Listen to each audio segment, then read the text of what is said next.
আসসালামু আলাইকুম এভরিওয়ান, আশা করি সব ভালো আছেন। আর কাঁচা চিংড়ি প্রথমবার ট্রাই করলাম, ভালো লাগে। আসলে আমরা হয়তো মনে করি যে খাওয়ার জিনিস ভালো লাগে না,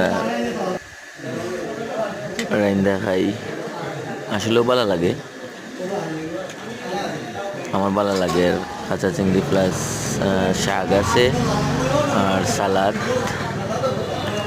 লগে বাঁধাকপি, আমি টেস্টি লাগে। ট্রাই করবা, ভালো লাগবো। আর আমার চ্যানেলটা সাবস্ক্রাইব করবা, লাইক শেয়ার কমেন্ট করবা। আসসালামু আলাইকুম।